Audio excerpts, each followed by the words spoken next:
FOOS.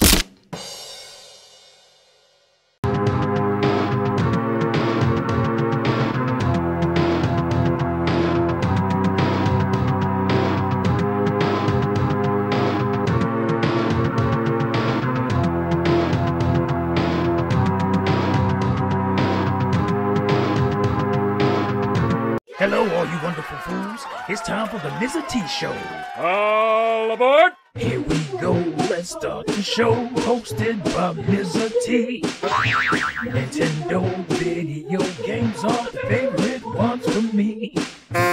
News and reviews, some gameplay too. Battling drones is what I do. M-I-Z-Z-A-H is the show by Mizzah Tee. It's the show by Mizzah Tee. FOOS.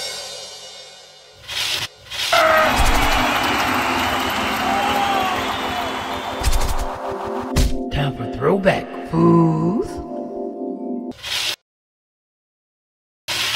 Hey FOOS, Mizzah Tee here with another episode of Throwback Tea. In this episode, we'll be taking a look at one of the video game adaptations of one of my all-time favorite films, Terminated 2, Judgment Day. If you know anything about T, you know that sci-fi and fantasy are my favorite genres in film.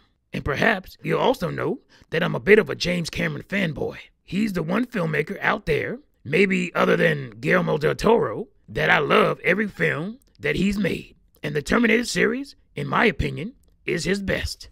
And Terminator 2 bested the original The Terminator film in every possible way, just as a sequel should do. Rarely does a sci-fi action film fare well commercially as well as critically. But T2 did just that. But this isn't about the movie. It's about the game. And while there are many versions, today we're focusing on the Super Nintendo game, Terminator 2, Judgment Day.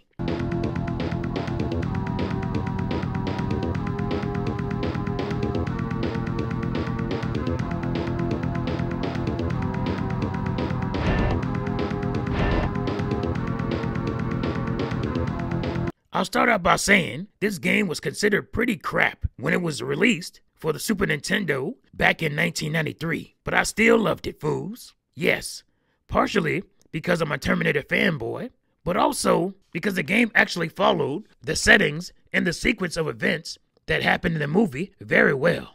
Every major setting from the film is in this game, and the funny thing is, that is still to this day a rarity in movie licensed games.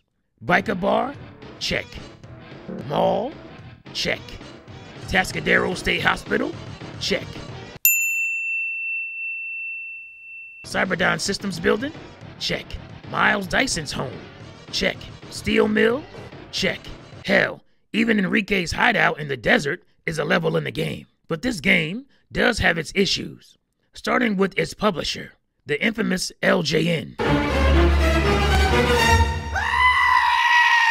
Known for their bad licensed video games. But as far as I'm concerned, this is one of their best. Sure, the controls are stiff, especially during the driving segments that can cause serious controller smashing rage quits. And many aspects of the production values are lacking, like the lack of any actual music from the films and a pretty unsatisfying ending. But I felt that the overall quality of the game was pretty good and makes for a rather enjoyable game, especially for fans of the Terminator films and character. The game starts off just as the movie did. The Arnold Schwarzenegger T-800 arrives buck naked at a biker bar and retrieves clothing. But to make the movie adaptation more of a game, you are tasked with things that aren't in the movie, namely retrieving what the game refers to as future objects. These lazily named future objects are supposedly remnants left behind from the use of the time machine that sent you back. Almost every level has a set amount of future objects that you have to collect. Now this was just made up for the game to give you more objectives per level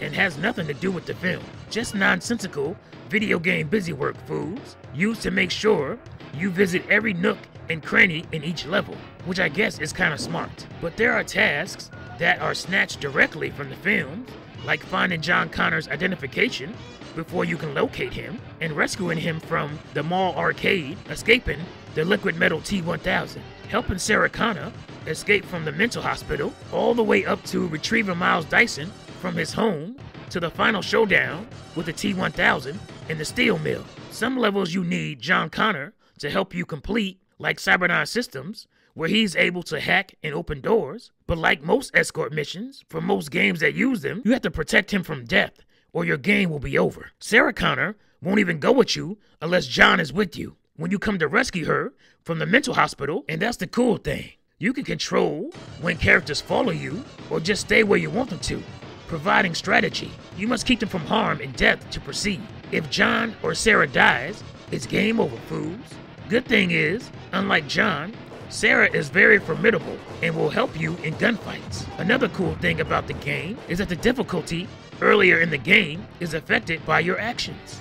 It's best not to shoot innocent bystanders or trigger alarms. Doing so keeps the police presence minimal and also keeps the T-1000 from showing up early in the game. But like in the movie, you will have to face him as well as police and hospital security at the mental hospital, as well as Cyberdyne Systems. And you only have one life and no continues. You die, game over. Start all the way from the beginning. John dies, game over. Start all the way from the beginning. This game is old school difficult, and I love that. There's consequences for not planning your method of attack for each level's objectives. This is a trial and error game. You will die, and die a lot, but you will learn from each death, and you will slowly get better and farther with every death. And with patience, you'll eventually beat the game. Once you learn the game's nuances, it's possible to beat the game in under an hour. You will also acquire a fair amount of weapons in the game with satisfying usage, including the film's iconic minigun. You can toggle weapons at ease, and finding ammo isn't too hard. And now, I'd like to discuss the driving missions between each level. Basically, just like the movie, you will have to drive to each location or level on your own. And depending on your effectiveness in the last level, that will determine the amount and difficulty of the police in your pursuit. This kind of reminds me of the police star levels found in Grand Theft Auto games. You know, the higher the police stars, the more police, the more difficult it is to contend with them. A directional indicator in the top right corner shows you where you should go, and your vehicle will change just like in the film, depending on the level you are on. You go from motorcycle to police car to station wagon, just like in the movie. Very, very cool, fools. But you can die here as well, as you are given 100% life each time, which can drop pretty quickly if you are rammed by other cars or you ram them yourself. And there are dead-end streets that go in all directions that may not match exactly where the directional indicator wants you to go. I found that the driving segment from the mental hospital to Enrique's desert hideout to be the hardest. The desert is like a maze, and it's smart to keep notes on which way to go, as it can be very tricky. I should mention that you get 100% life each time you start a level or driving segment. Actually, during the mission level, you get 150%, because once you go to 0 the first time, your backup battery will give you an extra 50%. For some levels, that comes in handy, fools. And the only way to kill the T-1000 is to shoot him into the molten metal at the steel mill, just like the movie. During missions,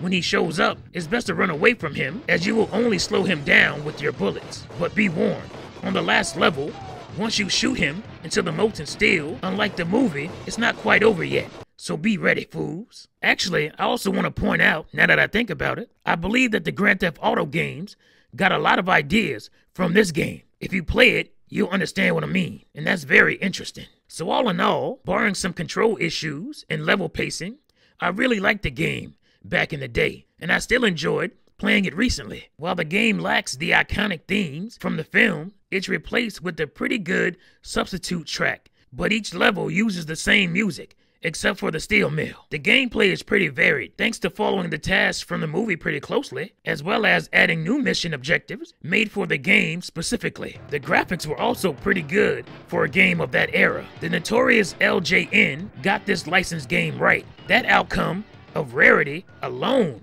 should justify playing this game. Highly recommended by T, fools. Well, fools, that does it for this episode of Throwback T. I hope you enjoyed it. In my next episode, I'll be looking back at the system that was almost my all-time favorite, and that's the Sega Saturn. But until then, stay tuned for more videos, fools. And if you haven't already, please like, subscribe, comment, and share with other Nintendo fans. And please join the Facebook community, NFC Nintendo Fight Clubbers. Friend me or follow me on Wii U or Nintendo 3DS. And you can follow me on Twitter if you like. Links below. Thank you for watching, fools. See you next time. Oh yeah, one more thing. Play Nintendo, fools.